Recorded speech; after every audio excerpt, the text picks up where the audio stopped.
Saludos cordiales a todos. Este fin de semana pasado volví a leer el libro La gran estafa del peruano Eudosio Rabines. Este es un libro en donde Eudosio justifica el por qué renuncia a las ideas marxistas y comunistas de las cuales fue un exponente brillante en América Latina durante muchos años. Cabe recordar que Eudosio Rabines fue el único latinoamericano que se sentó ahí sí que a la derecha de Joseph Stalin en la Tercera Internacional. De esto ya hace muchos años. Cuando Rabines renunció al comunismo y escribió este libro, La gran estafa, él y otro argentino, Carlos Lesca Galup, se fueron de sus países, se exiliaron de sus países y llegaron a Guatemala.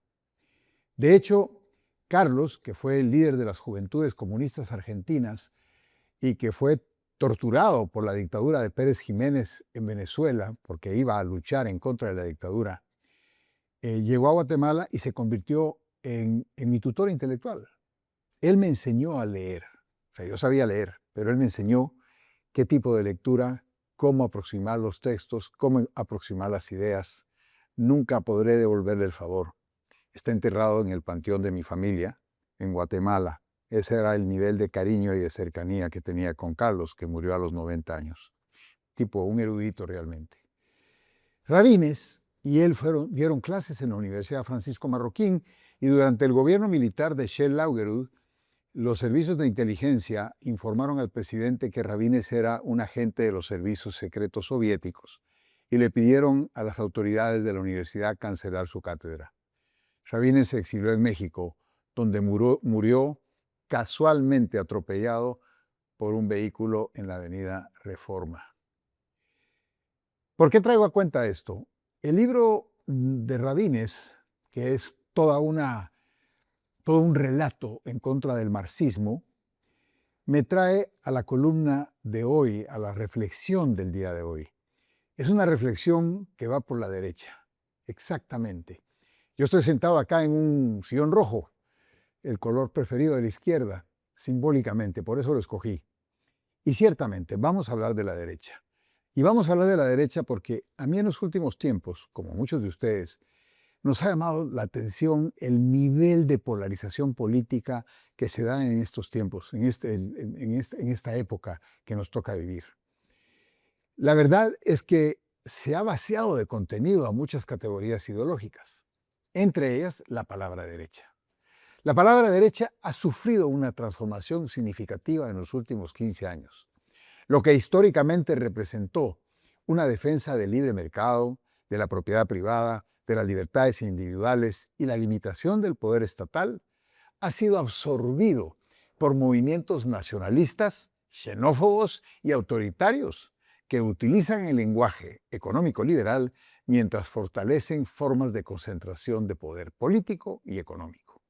Este fenómeno no constituye solamente un problema para la derecha, también representa un fracaso de la izquierda.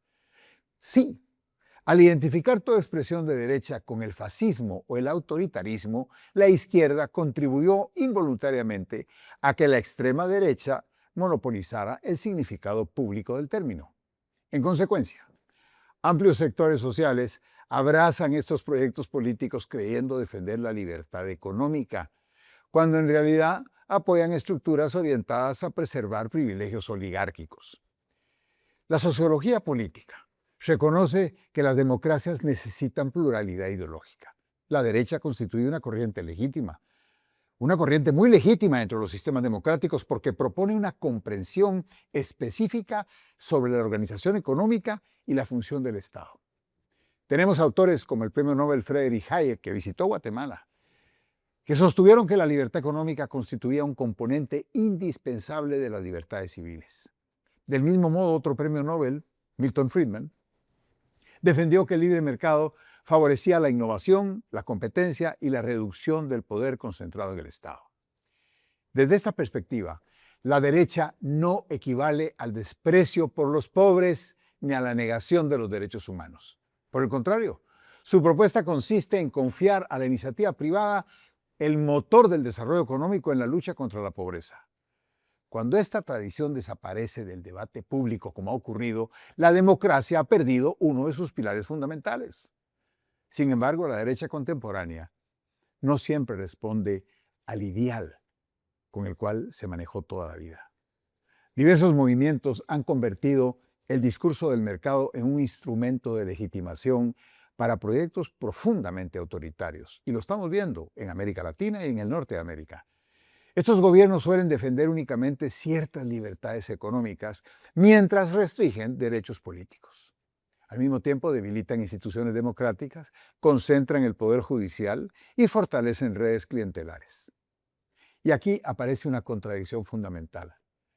No son gobiernos ni movimientos que crean realmente en la competencia económica, sino en lo que la literatura denomina capitalismo de amigos. Crony capitalism, dicen los americanos. Un sistema donde el éxito económico depende de la cercanía con el poder político antes que la libre competencia. Desde la sociología del poder, Wright Mills describió cómo las élites económicas, militares y políticas terminan fusionándose para controlar simultáneamente el Estado y los mercados. En estos contextos, las leyes dejan de proteger la competencia y pasan a favorecer a grupos económicos específicos. El resultado es paradójico. Se habla permanentemente de libre mercado mientras se destruye el propio mercado mediante privilegios legales. Uno de los mayores éxitos culturales de la extrema derecha consiste en producir una identidad aspiracional. Millones de ciudadanos empobrecidos votan por proyectos económicos que benefician principalmente a grandes conglomerados financieros bajo la expectativa de que algún día ellos mismos pertenecerán a esas élites. También existe una construcción narrativa que identifica riqueza con virtud y pobreza con incapacidad individual, pero donde fracaso más importante lo lleva a la izquierda. La izquierda también posee responsabilidad en ese escenario. Durante décadas, numerosos discursos progresistas abandonaron la crítica estructural para reemplazarla por una condena moral indiscriminada de toda la derecha. En lugar de distinguir entre liberalismo democrático y extrema derecha, ambas categorías fueron fusionadas en el imaginario colectivo. Esta estrategia produjo un efecto inesperado. Si toda persona conservadora era considerada fascista, entonces los auténticos movimientos fascistas dejaron de parecer excepcionales. El concepto perdió capacidad analítica. Nadie parece darse cuenta que la democracia necesita adversarios legítimos y no enemigos absolutos. Cuando desaparece la legitimidad del adversario político, la polarización alimenta precisamente a quienes prometen destruir el sistema democrático. Necesitamos recuperar una verdadera derecha. La democracia necesita una derecha auténticamente liberal, una derecha capaz de defender el libre mercado sin monopolios, la competencia sin privilegios, la propiedad privada sin captura del Estado, la responsabilidad fiscal sin abandono de la justicia social, las libertades individuales junto con la dignidad humana universal.